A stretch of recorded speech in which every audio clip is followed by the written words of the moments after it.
their agenda from today's City Hall agenda, hundreds of pages of notes.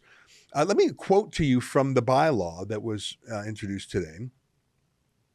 I'll quote to you, this bylaw may be cited as the safe and inclusive access bylaw.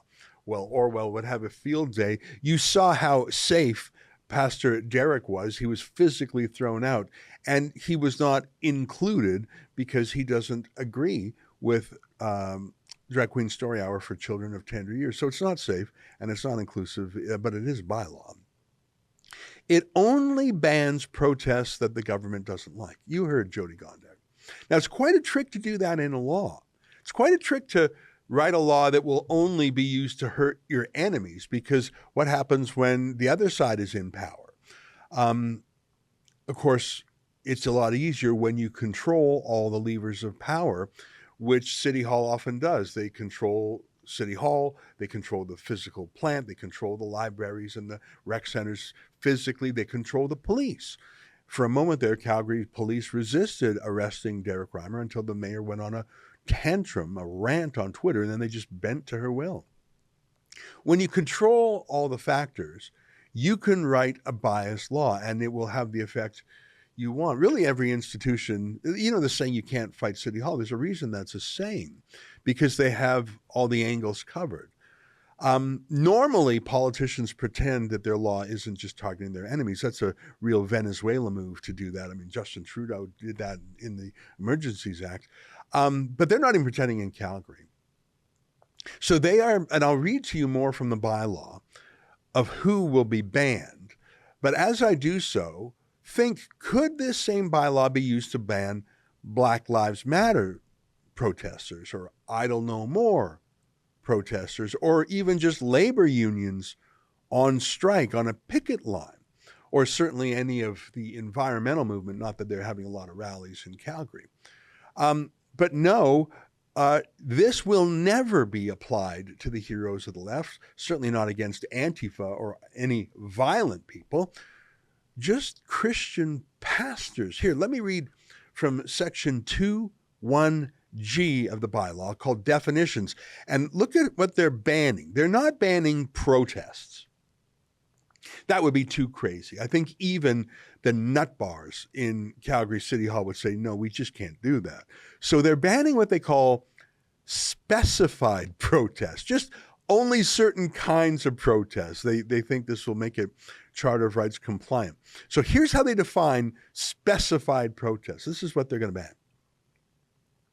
Specified protest means an expression of objection or disapproval towards an idea or action related to race, religious beliefs, color, gender identity, gender expression, physical disability, mental disability, age, ancestry, place of origin, marital status, source of income, family status, or sexual orientation by any means, including graphic, verbal, or written means, but does not include messaging at an event scheduled by a library or rec facility.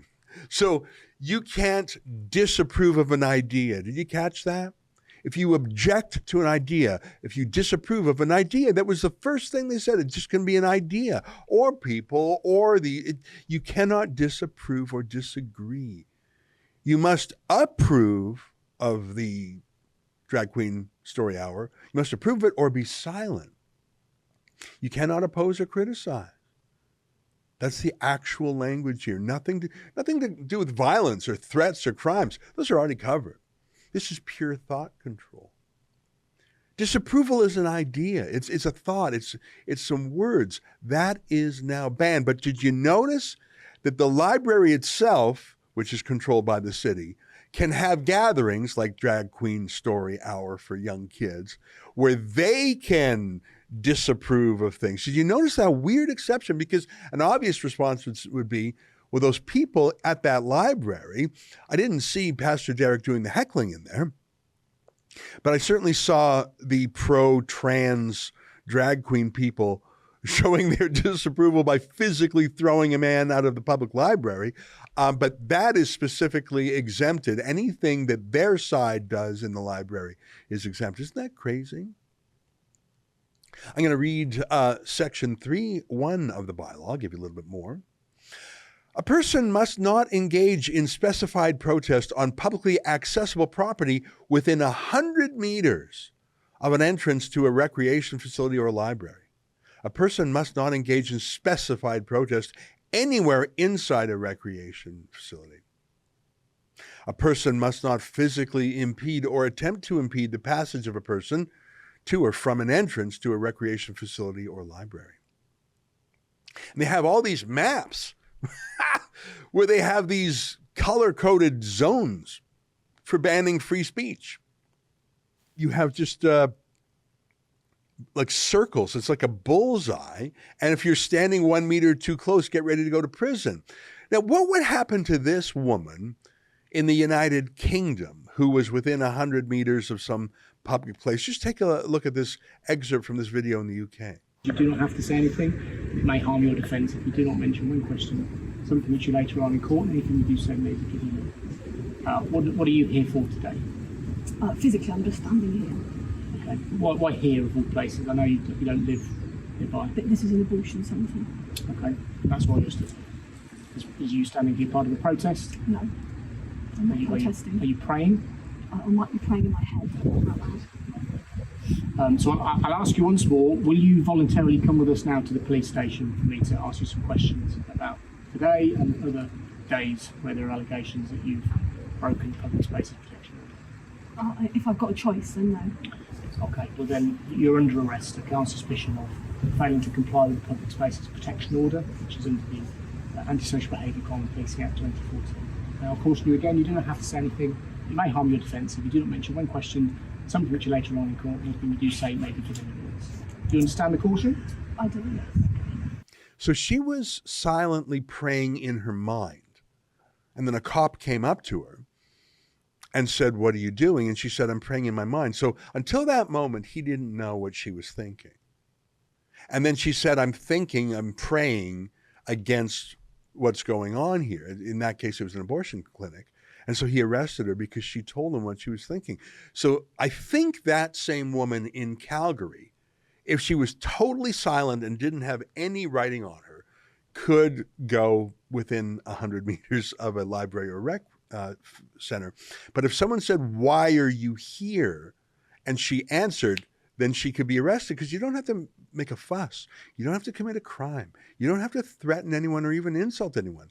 All you have to do is disapprove or object to an idea, and you've just committed an offense. That was an excerpt from the Ezra Levant Show. I'm Ezra Levant. Every weekday, I do a monologue about the topic of the day. Then I interview a fascinating guest, either in studio or via Skype. And then I read your mail, whether it's fan mail or hate mail, which is sometimes even more interesting. This is on our premium service, though, called Rebel News Plus. Go to rebelnewsplus.com. It's $8 a month or less if you buy a whole year in advance. You get my show every weeknight, plus Sheila Gunn Reid's show every week. It's called The Gun Show. It's pretty amazing. You know, we rely on you because we do not take a dime from the government. In Canada, that makes us almost unique. So please help us out and help yourself to some great journalism at rebelnewsplus.com.